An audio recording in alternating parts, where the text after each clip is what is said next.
Hi there, welcome back Greeks and welcome to CPU.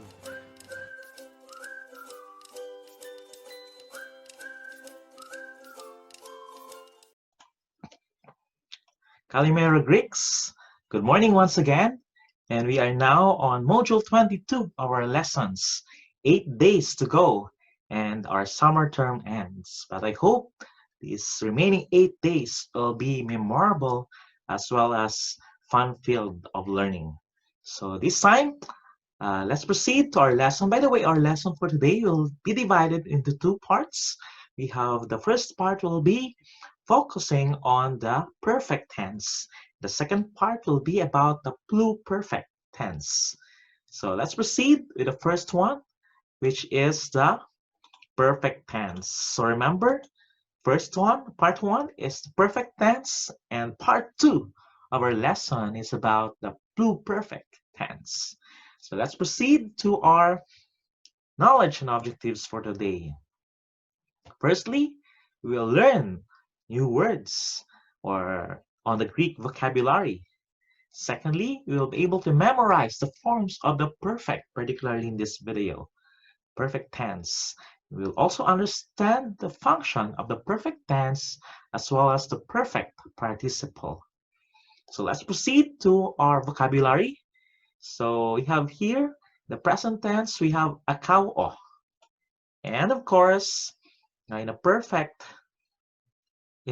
it is akao, it means I hear. The perfect becomes akeikoa, I have heard. In the present, we have baptizo, we learn I baptize.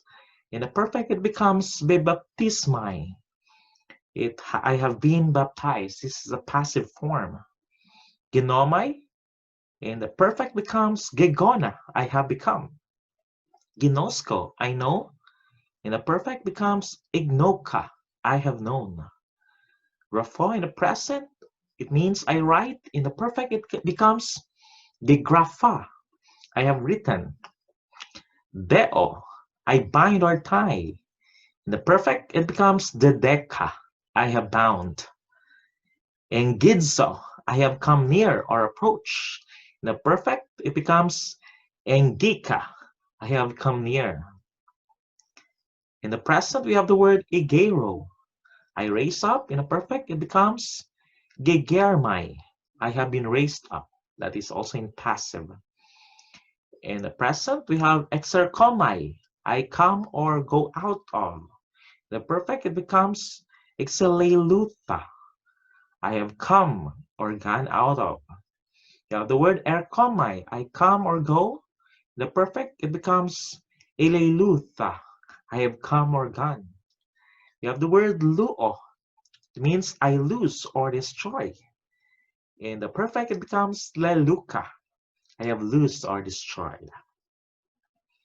Of course, there's no present tense for oida, but as we all know, oida means I know or understand. We will discuss more about this in the second part of the video. Next word is pischoo. It means I believe or have faith in. In the perfect, it becomes pepes choka. I have believed or have faith in. And the last word is sudzo. I save. In the perfect, it becomes sesuka. I have saved. There you have it, our vocabulary for today. Let's proceed to the forms of the perfect tense. There are three features that distinguishes the perfect tense. First, it is fond of reduplication of the stem. Second, the tense sign, and of course, the ending. Again, so we have the reduplication of the stem, the tense sign, and the ending. The most striking feature is the reduplication of the stem. Usually, this is done by doubling the original consonant and inserting an epsilon between them. Thus, the reduplication of the stem luo is lelu. As you can see, our stem is lu. So you double the lambda by adding the lambda in the beginning and adding the epsilon. That's why the reduplicated stem of luo is lelu. And the perfect, of course, let's take a look. Le is the reduplication plus lu, that is our stem. And the tense sign is kappa. And the ending is alpha. So the perfect of lu becomes leluka. It means, what is the meaning? I have loosed. That is the perfect active indicative of the word luo. So let's take a look at other rules to remember. There are other matters to notice when a verb stem is reduplicated. The first one, with the verbs beginning with phi, theta, or chi. So usually these letters have H in itself. They are duplicated with the corresponding smoother consonants, pi, taf, and kappa, respectively. That's why if you reduplicate the phi, you add pi in the beginning. It becomes peppa, peffa. And of course, for the theta plus ta, you add the tau in the beginning, it becomes theta.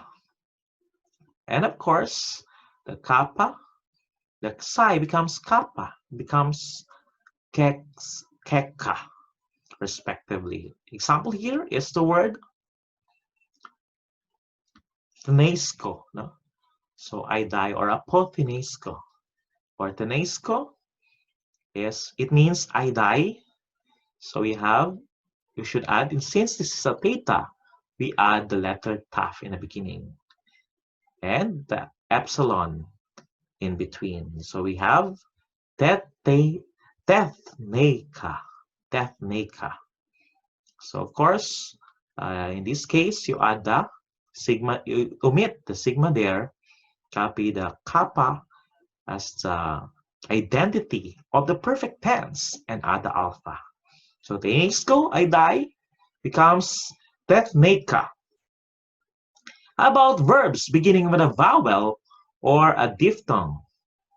So what do we do? We lengthen the vowel to reduplicate. So in this case, you do not need to add because it's consonant. In the consonants, you need to add another consonant. But in this case, don't need to add a consonant, but you lengthen the vowel, all right? You lengthen the vowel. So you have here, the example is the word elpidzo. So elpidzo, what should you do with elpidzo? The epsilon here is lengthened, and you change that to eta. And of course, LP is the root, is the stem, and you add the kappa and alpha. So elpidzo becomes elpika. Okay, how about verbs beginning with two consonants? A double consonant or a ro. So what happens to them? Often we duplicate by adding an epsilon, which looks like an augment. So if there are two consonants in the beginning, or double consonant, or a ro, you add epsilon in the beginning that looks like an augment. So in this case, ginosko. So by the way, this word ginosko is a very tricky word because the stem is no. So gamma, ni, and omega. So the iota is not a part of the stem, and of course sigma kappa. The stem is just no. In this case, what shall we do? We add the epsilon there, that is the doubling or the augment, looks like the augment, and you add the kappa and the alpha as the ending. So ginosko, the perfect becomes ignoka. All right, you get it? Okay, so how about with compound verbs like apostello, no? Or what else? So there are words that are compound. It has a conjunction or preposition plus verb, right? So the application becomes between the preposition and the verb and looks like an augment. In the case of apostello, as you have learned last time, when we add augment in the apostello, we do not add or lengthen the alpha, but we change the omicron into epsilon. The same is true in the perfect tense. So we omit the omicron and change it to epsilon. And of course, only one L, that is the stem. And of course, add the ka as the perfect identity. So apostello in the perfect tense become apestalka. All right. So that's how you do it. So let's proceed to the tense sign of the perfect is kappa. A few perfects do not use kappa and are called second perfects. So remember, there are words that does not use kappa. What do you call them? They are called the second perfects. Example, we have the word akao. So akao, what do we do with the akao? So instead of adding an augment in the beginning, we add the augment by lengthening the omicron epsilon. So it becomes a K. And of course, we have the kappa, and we add the omicron there at the end and the alpha. So very different, right? So it becomes a keikoa. Sometimes the verb stem changes when it ends in a consonant. If the stem ends in taf, delta, and theta, the consonant is dropped before kappa in the perfect. So what happens? An example is el pizzo. Okay, so again, if the stem ends in taf, delta, or theta, the consonant is dropped before the kappa in the perfect. So we'll have the word el pizzo. What is the stem? The stem is elpid. So since elpid ends with delta, we omit or drop the delta and change it to ka ending. So that is how you do it in the consonants ending with taf, delta, and theta. So el pizzo becomes, of course, we have the lengthening in the beginning, el pica. So that's how you do it, okay? So I hope you understand how we form the perfect tense. It's very complicated, but if you know the rule and memorize it, I am sure you'll be able to get it. Okay, so let's proceed with the endings.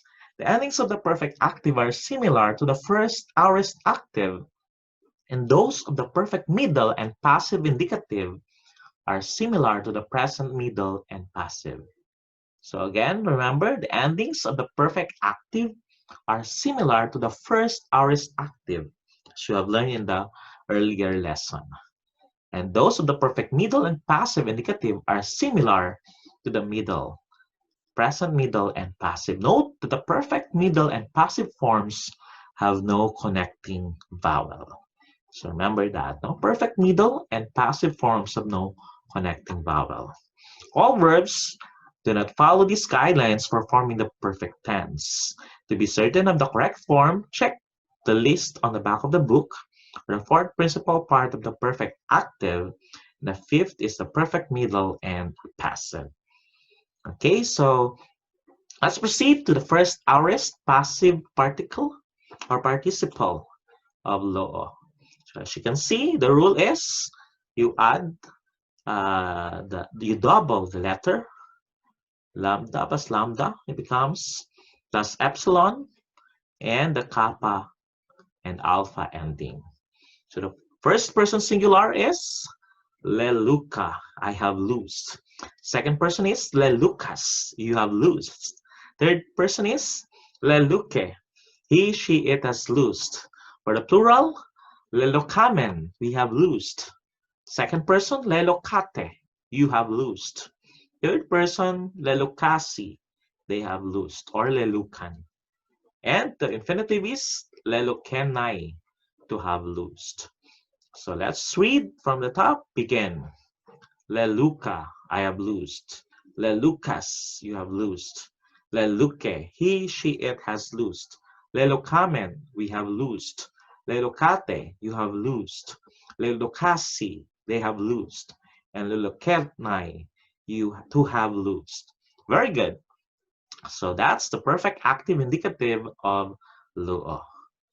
So the forms of the perfect active participle contains the reduplication, the verb stem, and the sign of the perfect, and the ending. The masculine and neuter use the third declension endings, while the feminine uses the first declension endings. Okay, so remember the third declension endings, we have the endings with the different vowels, as you know, and of course, the mutes and the liquids. And of course, the feminine, you follow the first declension endings like those in Basileia, since an iota precedes the endings. For luo, the perfect active participle is composed of a duplication, le, plus the stem, lu, tense and kappa, and connecting syllable, plus the ending. It becomes lelokotos, lelokias, Liloquias, Lilokotos. That's the masculine feminine and neuter genitive singular.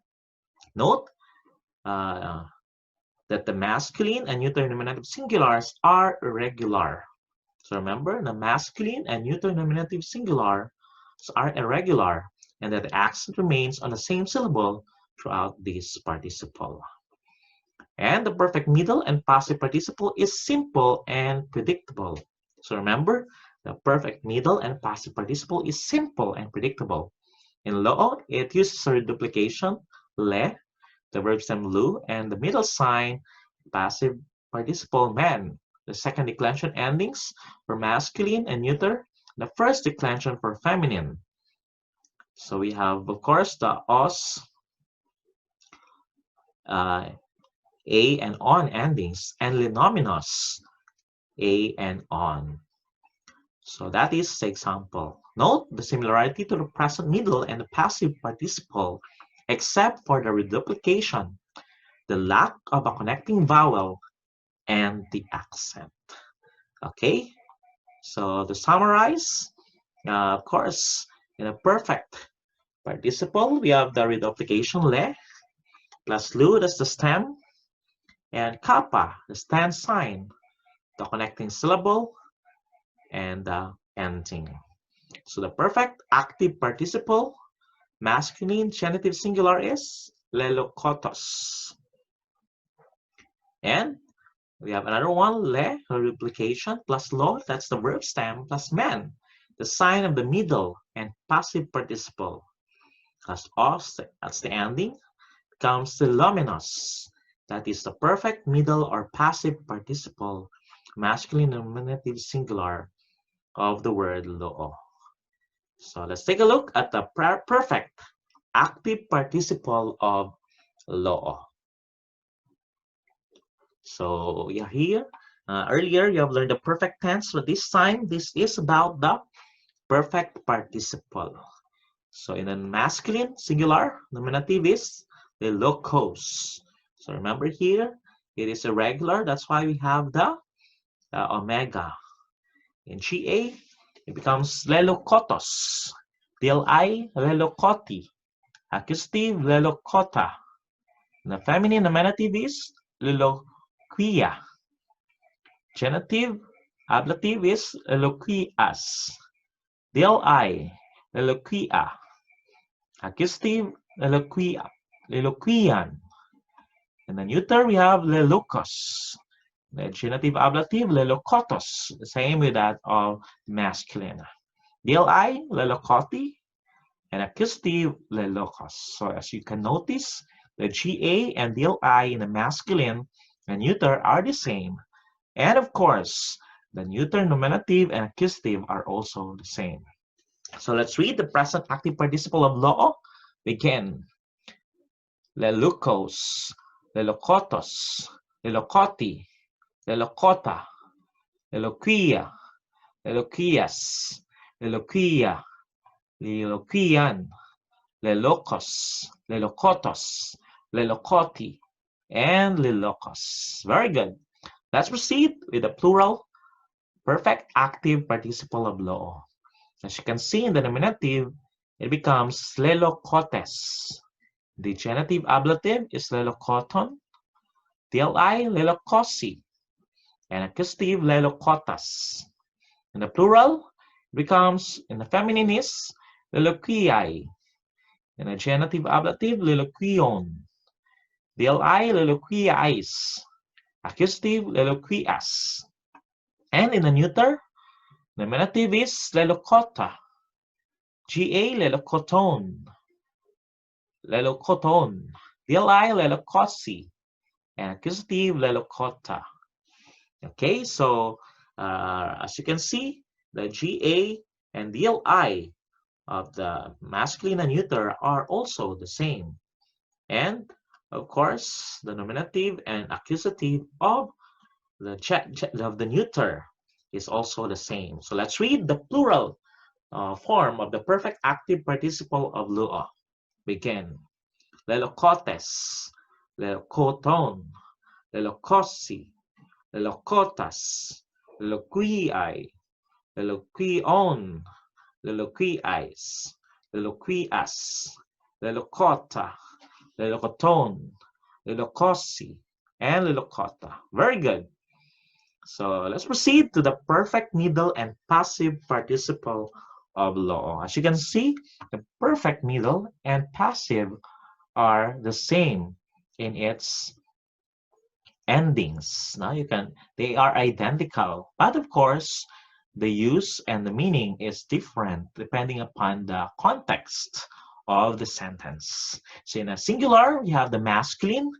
Nominative is lelominos. In the GA, it is lelomino. DLI, lelomino with the auto subscript. Accusative, lelominon. The feminine nominative is lelomine. GA is lelomines. DLI, lelomine with iota subscript. Accusative, lelomine. The neuter nominative is lelominon. GA, lenomino. DLI, lelomino with iota subscript. And an accusative, lelominon. As you can see again, GA and DLI are the same. The neuter, nominative, and accusative are the same. Also with the masculine, as you can see. So let's read all together. The perfect middle or passive participle of luo, singular, and its three genders. Ready? Begin. Lelominous, lelomino, lelomino with the also subscript. Lelominon, lelomine, lelominase, lelomine, lelominane, lelominon, lelomino, lelomino, and lelominon. Very good. Let's proceed to the plural, perfect middle or passive participle of luo. The masculine nominative, it is lelominoi. The GA, lelominon. DLI, lelominois. The accusative, lelominos. The feminine, lelominai. GA, lelominon. DLI, lelominais. And accusative, lelominas. The neuter nominative is lelomina. Genitive ablative, lelominon. DLI, lelominois. The accusative, lelomina. Again, in a GA, it is all the same in three genders. And in the DLI, the masculine and neuter are only the same, except for the feminine, which has alpha instead. And of course, the neuter, nominative, and accusative are the same. So let's read all together the perfect middle passive participle of luo, plural in its three genders. Begin. Lelominoi, lelominon, lelominois, lelominos, lelominai, lelominon, lelominais, lelominas, lelomina, lelominon, lelominois, and lelomina. Very good. So there you have it, the perfect middle and passive in its singular and plural forms. Okay, there you have it. That's the end of our part 1 of our lesson, which talks about the perfect tense of the verb. So perfect means it is perfected already, but we will know more about the functions of the perfect tense as well as the pluperfect tenses. And you have also learned the perfect participle in its active, middle, and passive forms. Thank you very much. Let's click the next video for the part 2 of our lesson. Once again, good morning.